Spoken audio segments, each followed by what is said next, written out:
जय हिंद किसान भाइयों। आज की वीडियो में आपको एक ऐसा फॉर्मूला बतलाने वाला हूँ गेहूं की फसल के लिए, जो कि आपकी फसल हरी भरी हो जाएगी, साथ ही में ग्रोथ होगा पौधे का, साथ ही में कल्ले बहुत ज़्यादा अधिक देखने को आपको मिलेंगे। मैं आपको कुछ पोषक तत्वों की बात करूंगा इस वीडियो के माध्यम से। आप इन पोषक तत्वों को अपनी फसल में डाल करके अच्छी खासी जो ग्रोथ है ले सकते हैं। साथ ही में जो फुटाव की बात करें, जो गेहूँ के जो कल्ले होते हैं उनमें फुटाव आप ज़्यादा से ज़्यादा देख सकते हैं। साथ ही में किसान भाइयों, मैं आपसे निवेदन करना चाहूँगा, अगर हमारे चैनल पर पहली बार विजिट कर रहे हैं तो चैनल को सब्सक्राइब कर लें और घंटी वाले बटन को ज़रूर दबा दें। साथ ही में किसान भाइयों, मैंने जैसे कि गेहूँ की जो पहली सिंचाई आपको कब और कैसे करनी चाहिए, कौन कौन से फर्टिलाइज़र यूज कर सकते हैं, उसकी सेपरेट वीडियो बना दी है। साथ ही में किसान भाइयों, खरपतवार नियंत्रण आप कैसे कर सकते हैं, चौड़ी पत्ती वाले खरपतवार या फिर जो सकरी पत्ती वाले खरपतवार होते हैं उनको आप कैसे नियंत्रण कर सकते हैं, दोनों की मैंने वीडियो अपलोड कर दिया, आप उन्हें देख सकते हैं। साथ ही में किसान भाइयों, चैनल को जरूर सब्सक्राइब करें और घंटी वाले बटन को अवश्य दबा दें। मैं हूं आपका दोस्त विजय और आप देख रहे हैं अपना यूट्यूब चैनल वीएन फार्मिंग। किसान भाइयों, कम से कम खर्चे में आप अपने गेहूं की फसल में अच्छा ग्रोथ देख सकते हैं और पौधों में कल्ले अधिक देख सकते हैं। क्योंकि किसान भाइयों, हम नॉर्मली करते क्या हैं, ज़्यादा पैसा लगा देते हैं, यूरिया डाई और फलाने फलाने फर्टिलाइज़र यूज करते हैं, लेकिन हमें अपनी फसल में फुटाव देखने को नहीं मिलता है।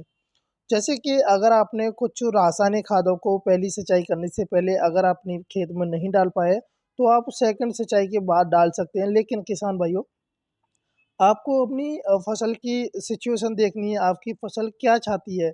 अगर जैसे कि हम लोग पीलापन आ गया फसल में, तो हमें देखना है कि पीले पत्ते पड़ रहे हैं, तो यानी कि हमारी जो फसल है उसको पोषक तत्व नहीं मिल पा रहे हैं, तो इसलिए उसको पीलापन देखने को मिल रहा है। साथ ही में ग्रोथ बढ़ाने के लिए मैं आपको चमत्कारी एक रासायनिक खादों की बात करूँ, जो कि आप इन्हें इस्तेमाल कर सकते हैं।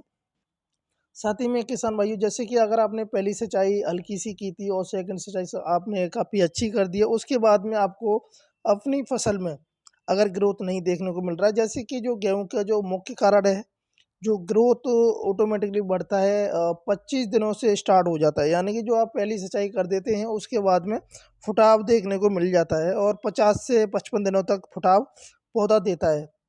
साथ ही में अगर ऐसा हमारी फसल में होता है तो हमें कल्ले ज़्यादा निकलेंगे तो बलियाँ ज़्यादा निकलेंगी, उसके साथ में प्रोडक्शन में ज़्यादा वृद्धि देखने को मिल जाएगी।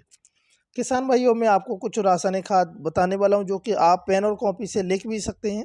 आप इन रासायनिक खादों का इस्तेमाल कर सकते हैं, जो कि मैं आपको प्रति एकड़ की दर से आपको बतलाने वाला हूं। इन खादों की जो क्वांटिटी है, आप इतनी क्वांटिटी में यूज कर सकते हैं। जिंक सल्फेट आप 2 किलोग्राम ले सकते हैं। वहीं पर फेरस सल्फेट 5 किलोग्राम, जो कि 19% वाली आती है, आपको वही लेनी है फेरस सल्फेट।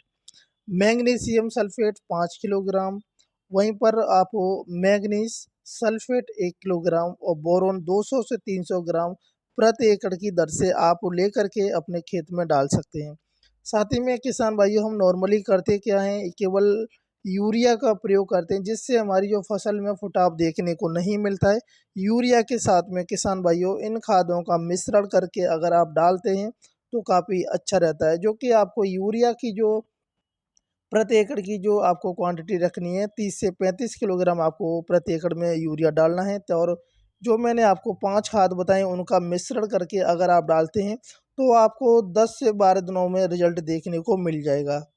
साथ ही में किसान भाइयों, अगर आप इन खादों को अपनी फसल में नहीं डालना चाहते हैं तो आप इन फसलों का प्रयोग कर सकते हैं, इन खादों का प्रयोग कर सकते हैं। बायोवीटा आती है, जो कि काफ़ी अच्छी होती है, रिजल्टदार है, आपको ये आसानी से मार्केट में मिल जाती है। आप उन पाँचों खादों को नहीं डाल के आप बायोवीटा का प्रयोग भी कर सकते हैं, जो कि बायोवीटा की जो आपको क्वांटिटी 7 किलोग्राम प्रति एकड़ की दर से लेनी है। आप उसको पोटली बना के यूरिया में मिला कर के भी आप डाल सकते हैं। साथ ही में किसान भाइयों, अगर आप जैसे कि कुछ एनपीके 19-19 हो गया, अगर आप उसका स्प्रे करना चाहते हैं तो किसान भाइयों, मैं आपको बतलाना चाहूँगा, आप पहले इन खादों का प्रयोग करें। अगर आपको इन खादों से रिजल्ट देखने को नहीं मिल रहा है, देन उसके बाद में आप एनपीके 19-19 का प्रयोग कर सकते हैं।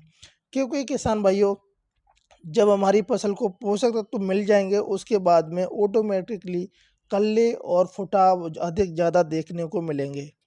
साथ ही में किसान भाइयों, अगर आपकी फसल में खरपतवार ज़्यादा है तो आप इन खादों का प्रयोग पहले नहीं करें। उससे पहले आपको कुछ रासायनिक जो दवाइयाँ होती हैं, जो कि कीटनाशक और खरपतवार नियंत्रण की जो दवाइयाँ होती हैं उनका प्रयोग करें, उसके बाद में आप इनका प्रयोग कर सकते हैं। अगर आपकी फसल में खरपतवार है तो ये जो पोषक तत्व हैं, आपके गेहूँ की जो ग्रोथ है वो तो बढ़ेगी, लेकिन जो आपका खरपतवार है वो सबसे पहले बढ़ेगा, जिससे कि आपकी फसल को दबा देगा।